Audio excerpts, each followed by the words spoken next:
ایک وصیت ہے جو آج 21ویں شب رمضان کو کی تھی مولا علی المرتضیٰ نے، جب آپ پر حملہ کر دیا گیا، زخمی ہو گئے اور آپ شہید ہونے والے تھے، تو شہادت سے قبل آپ نے دونوں شہزادوں سے جو گفتگو کی، ان سے وصیت فرمائی کوفہ میں اپنا دم آفری کو پیش کرنے سے قبل، روح کے پرواز ہونے سے قبل، جو اپنے دونوں شہزادوں کو، سیدنا امام حسن کو اور سیدنا امام حسین علیہم السلام کو جو وصیت فرمائی، چند کلمات اس کے بھی سن لیجیے۔ اور وہ مناسبت اس لیے کہ آج کی شب ہے 21ویں شب رمضان، شب شہادت۔ فرمایا اے میرے بیٹے حسن اور حسین، دونوں کو وصیت کی جب ابن ملجم نے آپ پر حملہ کر دیا تھا اور شہادت کا وقت قریب تھا، فرمایا بیٹو میں تم کو اور اپنی پوری اولاد کو اور اپنے پورے خاندان کو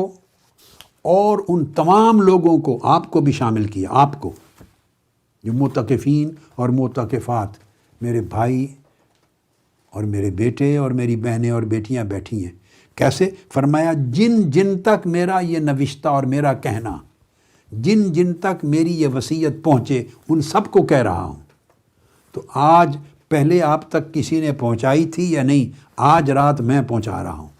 آپ کی یہ وصیت۔ فرمایا تھا جس جس تک میری یہ وصیت پہنچے ان سب کو کہہ رہا ہوں، میں ان سب کو وصیت کرتا ہوں۔ اور وصیت کیا ہے؟ فرمایا زندگی میں ہر لمحے میں اللہ سے ڈرتے رہنا، اللہ کا تقوی اختیار کرنا، یعنی اپنی زندگی کو تقوی کے ساتھ معمور رکھنا اور اپنے معاملات کو درست رکھنا۔ معاملات دو طرح کے ہوتے ہیں بیٹے، کچھ معاملات اللہ کے ساتھ ہوتے ہیں، کچھ مخلوق کے ساتھ ہوتے ہیں۔ یا اس کی اور ذرا گہری تقسیم کر لیں تو معاملات 5 قسموں کے بنا لیتے ہیں۔ اللہ کے ساتھ تعلق کو درست رکھنا یہ معاملات کا ایک شعبہ ہے۔ اللہ کے ساتھ اپنے معاملات کو، بندگی، عبدیت اور عبودیت کے معاملات کو درست رکھنا، عقیدے میں، عمل میں، عبادت میں، طاعت میں، توکل میں، یقین میں، بھروسے میں، نیاز مندی میں، تواضع میں، خشوع و خضوع میں، اخلاص میں، تابعداری میں، فرما برداری میں، تقوی میں، سارے معاملات اللہ کے ساتھ درست رکھنا، یہ ایک پہلو۔ دوسرا، حضور نبی اکرم صلی اللہ تعالیٰ علیہ وآلہ وسلم اپنے نبی اور رسول کے ساتھ معاملات کو درست رکھنا، حضور علیہ الصلوۃ والسلام کے ساتھ معاملات کو درست رکھنا، حضور علیہ السلام کی محبت میں، حضور علیہ الصلوۃ والسلام کی اطاعت میں، آقا علیہ الصلوۃ والسلام کی متابعت میں، آپ کی تعظیم و تکریم میں، آپ کے دین کی خدمت اور نصرت میں، آپ کے دین کو لوگوں تک پہنچانے میں، آپ کی تعلیمات کو قبول کرنے میں دل و جان سے، آقا علیہ السلام کی تعلیمات پر عمل کرنے میں، معاشرے تک پہنچانے میں، آپ کا پیغام قبول کرنے میں اور پیغام آگے پہنچانے میں۔ تو یہ آقا علیہ السلام کے ساتھ معاملات ہیں امتی کے۔ پھر صحابہ کرام اور اہل بیت اطہار کے ساتھ معاملات ہیں، یہ عقیدے کے معاملے میں بھی اور ان کی اتباع کی، کہ انہوں نے جو اسوہ دیا ہے اس کی پیروی کرنا، اس سے بہتر کوئی اسوہ اور طرز زندگی نہیں ہے۔ پھر اولیاء و صالحین آ جاتے ہیں، اولیاء و صالحین، ان کے ساتھ معاملات درست، ان کی تعظیم و تکریم بھی ہے، اور سب سے بڑھ کر ان کی دیا ہوا طریقہ زندگی، اسوہ زندگی، ان کی تعلیمات، ان کو اپنانا، قبول کرنا، عمل کرنا، تب ان کے ساتھ تعلق صحیح بنتا ہے۔ نام عقیدت سے لینا، نعرے لگانا ان کے، اور رسمی طور پہ ان کے ایام منانا،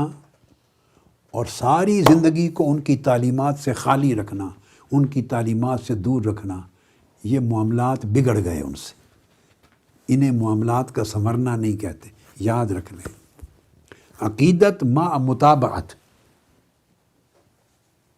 دو چیزیں یاد رکھ، عقیدت اور متابعت، دو کو جمع کریں، یعنی اعتقاد اور اتباع، عقیدہ درست رکھیں اور عمل ان کی مطابقت، ان کی پیروی میں رکھیں، ان کی تعلیم کے مطابق کریں۔ دونوں چیزیں درست ہوں تو معاملہ درست ہے۔ پھر اس کے بعد معاملات آپ کے اپنے والدین کے ساتھ، مشائخ کے ساتھ، بزرگوں کے ساتھ، اعزاء اقارب کے ساتھ، بھائیوں کے ساتھ، بہنوں کے ساتھ، دوستوں کے ساتھ، کولیگز کے ساتھ۔ پھر ان میں حقوق آتے ہیں، واجبات ہیں۔ ان معاملات کو درست رکھنا، 4 ہو گئے، اور 5واں درجہ جمی مخلوق کے ساتھ۔ جمی مخلوق، جہاں بھی آپ کا واسطہ ہے کسی کے ساتھ، جان پہچان والا ہے یا اجنبی ہے، دوست ہے یا دشمن ہے، اپنا ہے یا پرایا ہے، غریب ہے، امیر ہے، قریب کا ہے، بعید کا ہے، آپ کی اپنی تنظیم اور تحریک سے وابستہ ہے، نہیں ہے، کسی اور جگہ وابستہ ہے، اللہ کی مخلوق ہے، انسان ہے، آقا علیہ السلام کا امتی ہے، حتیٰ کہ اگر امتی نہیں، مسلمان بھی نہیں تو انسان ہے، اللہ کی خلق تو ہے، اللہ کی مخلوق، اس سے بھی معاملات کو درست رکھنا،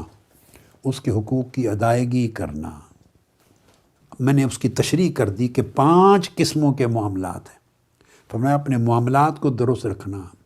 اور آپس کے تعلقات کو ہمیشہ سلجھائے رکھنا، سنوارے رکھنا۔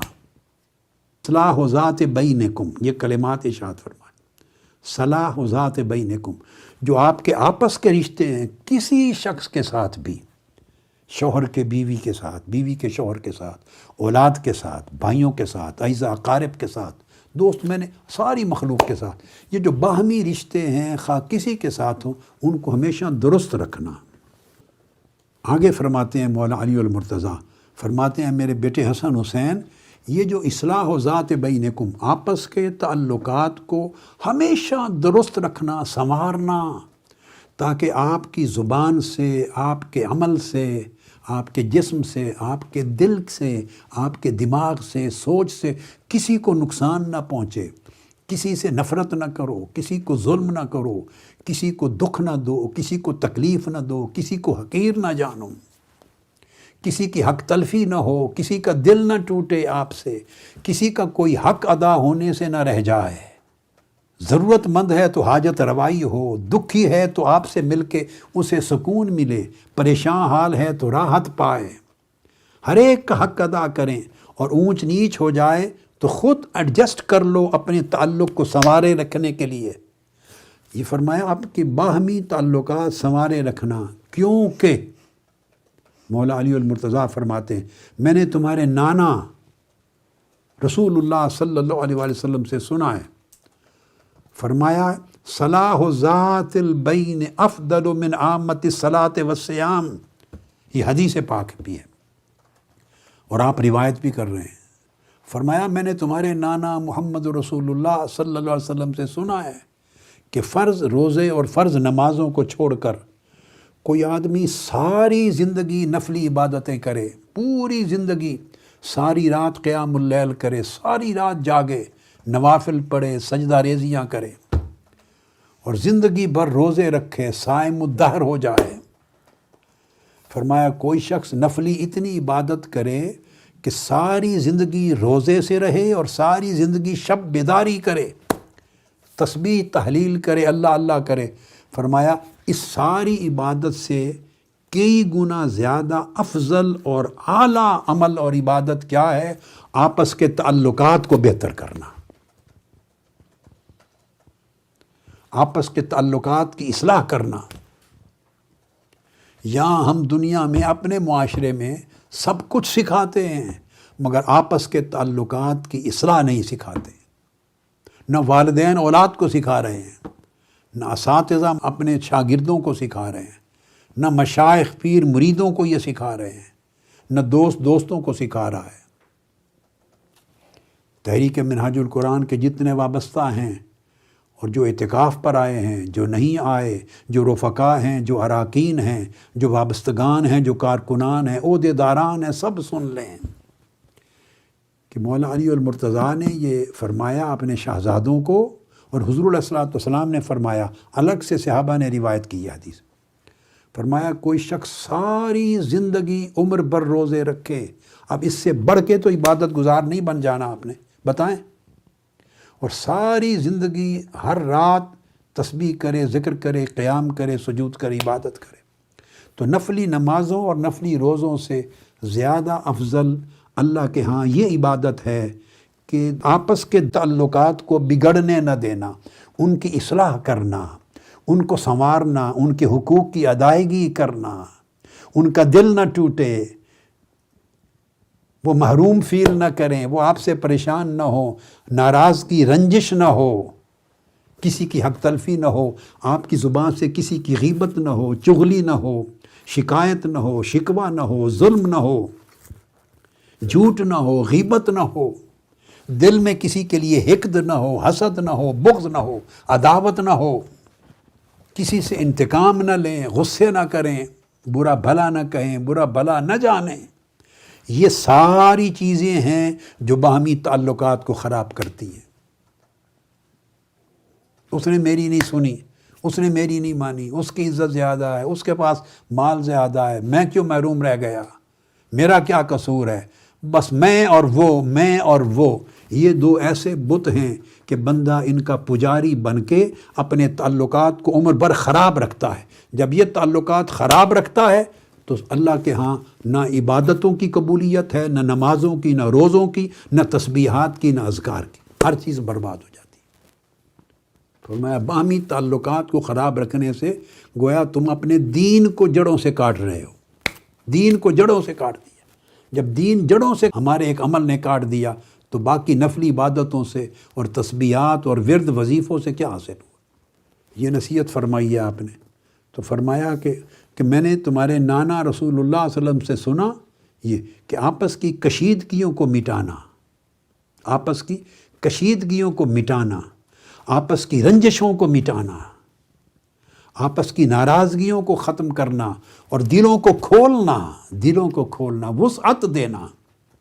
تاکہ رشتے تعلقات اچھے ہو جائیں۔ فرمایا نفلی نمازوں اور روزوں سے افضل ہیں۔ پھر فرمایا یتیموں کے بارے میں ڈرتے رہنا،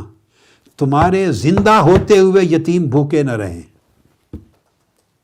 ایسا نہ ہو کہ تم زندہ ہو اور تمہارے ہوتے ہوئے یتیم ہلاک ہو جائیں، یتیموں کا سہارا بننا۔ اور پھر فرمایا ہمسایوں کے بارے میں ڈرتے رہنا۔ آقا علیہ السلام نے ہمسائیگی کے اتنے حقوق بیان کیے کہ صحابہ نے ہم نے سمجھا کہ شاید انہیں وارث بنا رہے ہیں۔ قرآن مجید کی تعلیمات پر ہمیشہ عمل کرنا، ہر ایک سے آگے بڑھنا، سبقت لے جانا۔ دین تمہارا ستون ہے، اس کو مضبوطی سے تھامے رکھنا۔ تم پر لازم ہے کہ آپس میں میل ملاپ رکھنا، آپس میں میل جول تواصل رکھنا، آپس کے رشتوں کو کٹنے نہ دینا۔ فرمایا وعلیکم بالتواصل والتبادل، ایک دوسرے پر خرچ کرنا، اپنی محبت خرچ کرنا، دوسرے پر مال و دولت خرچ کرنا، اپنی راحت خرچ کرنا، اپنی فکر اور سوچ دوسرے پر خرچ کرنا، اپنی دل کی ہمدردیاں خرچ کرنا، آپ کا علم خرچ کرنا، توانائی خرچ کرنا۔ جس طریقے سے بھی دوسرے کا سہارا بن سکتے ہو، دوسرے کو سنبھال سکتے ہو، دوسرے کو عزت دے سکتے ہو، دوسرے کے ٹوٹے ہوئے دل کو جوڑ سکتے ہو، دوسرے کو جو دور جا رہا ہے اپنے قریب لا سکتے ہو، خرچ کرو۔ فرمایا علیکم بالتواصل والتبادل، جڑے رہو،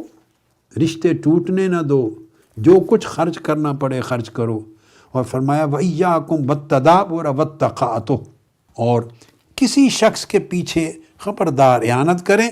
کسی کو نظر انداز نہیں کرنا، نہ اس کے پیٹھ پیچھے کوئی برائی کرنی ہے۔ اور اگر کسی سے پیٹھ پھیر لوگے یعنی نظر انداز کر دو گے، اسے نگلیکٹ کر دو گے تو تعلقات ختم ہو جائیں گے۔ تو تعلقات توڑنے سے پرہیز کرنا، تقاطع نہیں کرنا۔ کوئی ایسا عمل نہ کریں جس سے باہمی انسانوں کے تعلق ٹوٹ جائیں۔ اور پھر آپ نے فرمایا کہ ہمیشہ پرہیزگار بنے رہیں، نیکی کا حکم دینے والا بنے رہیں، برائی سے منع کرتے رہیں۔ اختتام پہ آپ نے فرمایا اگر نیکی کا حکم دیتے رہو گے، یہ جو مصطفیٰ مشن تحریک منہاج القرآن کی ذمہ داری ہے آپ پر، یا کوئی کسی بھی نیک تنظیم دینی جماعت سے منسلک ہے اور امر بالمعروف اور نہی عن المنکر کا فریضہ انجام دے رہا ہے، جو نیکی کا حکم دیتا ہے اور برائی سے منع کرتا ہے، بھلے کوئی جماعت ہے، فرمایا جو نیکی کا حکم دیتے رہنا، برائی سے منع کرتے رہنا، اگر تم نے اس عمل سے ہاتھ اٹھا لیا، یعنی امر بالمعروف نیکی پھیلانے سے رک گئے اور برائی کو روکنے کی جو کاوش ہے، جو آپ کا مشن ہے، اگر اس سے رک گئے، اپنی ذات تک محدود ہو گئے، آگے یہ فیض نہ پہنچایا، تو فرمایا پھر تم پر بد کردار لوگوں کو حکمران بنا کر مسلط کر دیا جائے گا۔ ان قوموں پر بد کردار لوگ حکمران بنا کر مسلط ہو جاتے ہیں، ان لوگوں پر کرپٹ لوگ مسلط ہو جاتے ہیں، ان لوگوں پر ظالم اور خائن لوگ مسلط ہو جاتے ہیں، حکمران بنا دیے جاتے ہیں، جو قومیں نہ خود نیکی کرتی ہیں، نہ نیکی کا آگے حکم دیتی اور نیکی کو پھیلاتی ہیں، نہ خود برائی سے رکتی ہیں اور نہ اور لوگوں کو برائی سے روکنے کی کوشش کرتی ہیں۔ یہ ایک عمل ہے، یعنی ہم تو خود بھی نیکی کرنے میں کمزور ہیں، چہ جائے کہ نیکی کو آگے پھیلائیں۔ ہم اپنی زندگی میں برائی سے بچنے میں کمزور ہیں، چہ جائے کہ معاشرے کو برائی سے بچائیں۔ حکم دیا نیکی کرو اور نیکی پھیلاؤ، برائی سے بچو اور اوروں کو، لوگوں کو برائی سے بچاؤ۔ فرمایا اگر اس کام سے ہاتھ اٹھا لیا تو پھر تمہارے اوپر بدکار اور خائن لوگ حکمران کے طور پہ مسلط کر دیے جائیں گے، اور پھر ایسا ہوگا کہ تم بھی حسن اور حسین شہزادے حسنین کریمین سے فرما رہے ہیں، یعنی تم جیسے لوگ بھی